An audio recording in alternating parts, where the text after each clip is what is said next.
La khaufun alaihim wala hum yahzanun. Allah cantik. Ya. Sesungguhnya orang yang beriman, beramal saleh, mendirikan solat, menunaikan zakat, di sisi Allah datang ganjaran mereka yang besar. Apa dia? Tidak sedih dan tidak duka cita. Orang jarang nak tengok ayat ni betul-betul. Banyak kali ni Allah sebut dalam Quran ya, la khaufun alaihim wala hum yahzanun. La khaufun alaihim wala hum yahzanun. Apa specialnya tak sedih dan tak takut ni tuan-tuan? Tak sedih dan tak takut. Tak takut dan tak sedih. Apa special? Tuan-tuan tahu kan ada satu buku yang dikarang oleh seorang ulama motivator Saudi. La tahzan tajuk dia. Popular satu dunia, diterjemahkan secara haram dan secara halal. Di seluruh dunia tuan-tuan pun masih lagi berjaya. Sampai kan ada penulis-penulis pun meniru tajuk dia. La tahzan wahai gadisku. Ewa. Pun laku juga. Itu dah nak sebutnya tuan-tuan. Emotionally Allah bagi dua contoh perasaan yang Allah akan kurniakan kepada manusia yang manusia tak suka ada pada dia. Takut dan sedih. Ya. Takut menghalang dia melakukan sesuatu. Sedih menyebabkan dia tidak boleh melakukan sesuatu dengan betul. Maka Allah akan kurniakan orang yang beriman ini tidak sedih dan tidak takut. Maknanya kalau dia tak dapat, dia tak ada sedih. Dia tak dapat pujian, dia tak sedih. Kalau orang tak suka dia, orang nak buang dia tak takut. Sebab semua telah dikembalikan kepada Allah. Dia diberikan satu ketenangan yang luar biasa. Inilah yang Nabi sebut. Ajaban li amril mu'min idza asabathu dharra fasabar. Begitu ajaiblah urusan orang mukmin. Bila mana ditimpa mudarat, dia sabar. Bila mana dia mendapat nikmat, fasyakar, dia bersyukur kepada Allah. Tuan-tuan, ini yang Allah nak kita dapat daripada Ramadan. Kita kena cari keyakinan kita kepada Allah, destinasi kita kepada Allah dari bulan ini. Kita dengan dilatih kita, dengan dididik kita supaya mengejar ganjaran Allah melebihi ganjaran manusia dan dunia. Allah suruh kita buka mata hati kita tuan-tuan. Sebabnya Allah kata fa innaha la ta'mal absar walakin ta'mal qulubul lati fis sudur. Sesungguhnya bukan mata kepala ni yang buta, tetapi mata di dalam dada yang buta. Maka itulah objektif Isra Mi'raj tuan-tuan. Linuriyahu min ayatina. Nampak? Apa maksud? Allah kata kami bawakan hamba kami berjalan waktu malam Masjidil Haram ke Masjidil Aqsa pada waktu malam hari untuk dia sampai yang diberkati sekelilingnya, bagi kami tunjukkan kepadanya Muhammad itu tanda sebahagian tanda kebesaran kami. Apa tanda kebesaran Allah yang boleh nampak dengan mata? Tak banyak. Banyak dah, tangan, nyawa, tubuh. Tapi Allah beritahu linuriyahu, menunjukkan ada something else yang Allah nak Nabi nampak. Apa dia? Benda gaib yang Allah tawarkan. Sebab tu Nabi dibawa ke alam tinggi. Maka bila Allah nakkan Nabi nampak benda itu, Allah nakkan umat Nabi nampak, kita naklah membersihkan mata hati yang rabun, yang buta, untuk dicelikkan. Maka bulan Ramadan adalah objektif dia tuan-tuan. Sebab itulah kalau bulan Ramadan ini hanya dijadikan bulan untuk mendapatkan keuntungan sebab banyak bazar Ramadan, maka orang seumpama ini berjaya mendapat duit belanja raya yang banyak. Tetapi kalau dia meniaga dengan tidak membuka mata hati, dia akan mendapat dosa yang banyak. Lalu dia sibuk dengan meniaga, lupa solat, nak untung lebih, maka dia pun menjual ayam yang tak sembelih. Ada mi daripada entah negara mana, bihun dia, mi kuning dia yang tidak halal mungkin.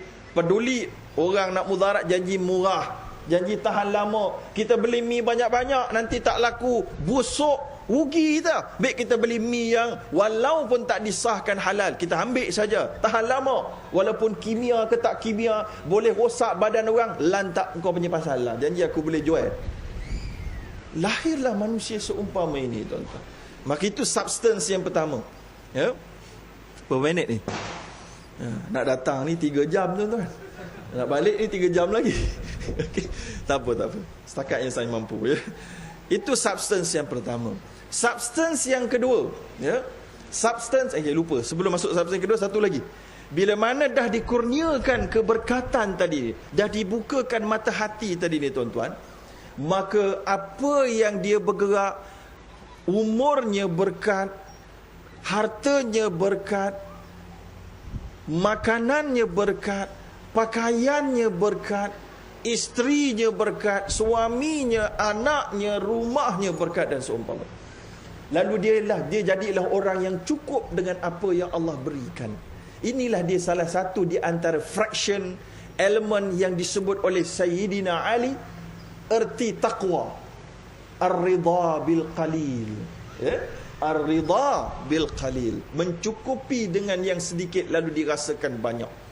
Okey, inilah yang juga Nabi sebut, ya hakim inna hadzal mal khudratun hulwah faman akhadhahu bi sakhawatin nafs yubarik lahu fi wa man akhadhahu bi israfin nafs lam yubarik lahu fi kaman yakul walam yashba' atau kama qala. Nabi kata, wahai hakim, disebut pada seorang sahabat bernama Hakim Ibnu Hizam. Ada juga riwayat sebut Hakim Ibnu Hazam, tapi Hizam itu lebih kukuh, ya. Wahai hakim, sesungguhnya harta ini memang enak, cantik, ranum, hijau, sedap, orang semua suka.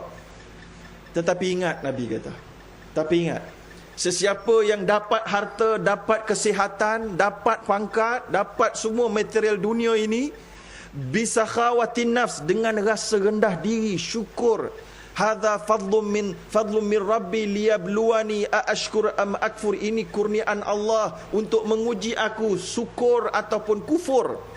Macam kehebatan Zulkarnain dalam surah Al-Kahfi, tuan-tuan. Zulkarnain ni tuan-tuan kan, dia Alexander ke bukan? Pedulilah tuan-tuan, dia Alexander ke tak Alexander. Tak apalah tuan-tuan nak gaji pun tak apa, tapi saya rasa tak ada lah signifikan yang begitu penting. Tapi tak apa, bagus untuk orang akademik, ya. Cuma yang lebih penting, bagaimanakah Zulkarnain menolong rakyat dia, tuan-tuan. Dia pergi satu daerah yang jauh dalam surah Al-Kahfi, jumpa satu kaum la yakaduna yafqahuna haditha, sampai jumpa satu kaum yang hampir-hampir tak boleh faham orang cakap. Maknanya begitu mundur dan dalam betul, pedalaman habis, tuan-tuan. Lebih dalam lagi daripada kampung-kampung dekat hutan belantara dekat Pahang ni, tuan-tuan. Kat mana hutan belantara dalam tu, apa lagi? Ada lagi kan yang orang tak masuk tu agaknya. Dia masuk, itu ciri pemimpin, tuan-tuan. Dia masuk tempat-tempat susah ini, dia bantu dengan ilmu fardu kifayahnya. Apa dia ilmu fardu kifayah? Dia dengar pengaduan. Orang kampung terkata, kami ni kena buli ni dengan Ya'juj Ma'juj. Ya. So jadi dia decide untuk buat tembok pagar. Yang tembok inilah yang ditiru oleh orang-orang Israel ni, tuan-tuan. Ya, dia rampas tanah Palestin, dia buat tembok. Dia apa tiru ni? Tiru. Kan? Baik, jadi tembok ni, tuan-tuan, Zulkarnain, atuni zubaral hadid, bagi aku ni besi-besi. Ya, lalu dia formulatekan ikut ilmu fardu kifayah dia. Ni tuan-tuan, perlunya ilmu fardu kifayah selain doa. Ni jangan doa je, ustaz, anak saya nak exam, bagi tak air jampi sikit ustaz. Tapi anak malas tengok TV je, main game je. Ni apa benda ni, tuan-tuan? Tak boleh berjaya punya. Ya? Boleh tak bagi saya ni ustaz, ni nak dapat ni, bacakan ayat sikit, doa. Tak cukup, tuan-tuan, sekadar doa.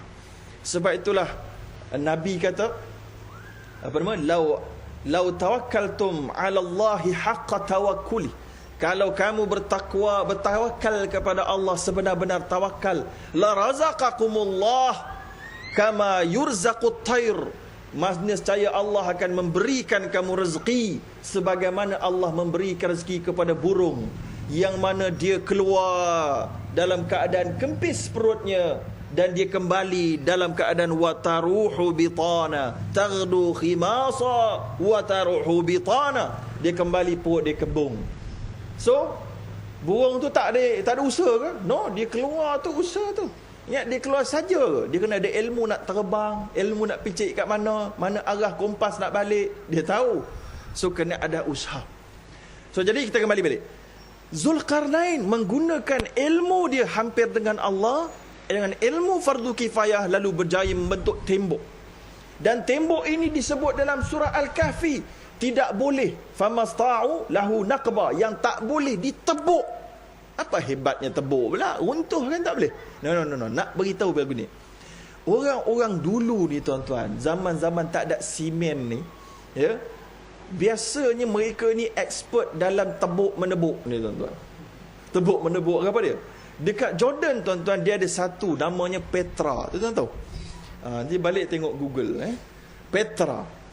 Petra ni dia macam istana tuan-tuan. Dia buat dalam bukit. Dia tebuk, dia ukir bukit tu. Dan kalau tuan-tuan pergi Jordan dekat Amman ni tuan-tuan, dia ada bukit buka penuh macam-macam sarang anak-anak itu tuan-tuan. Penuh dengan rumah-rumah dulu yang lama. Dia tebuk, cantik rumah ni. Macam hebatnya orang Eskimo menggunakan ais lalu membentuk iglu.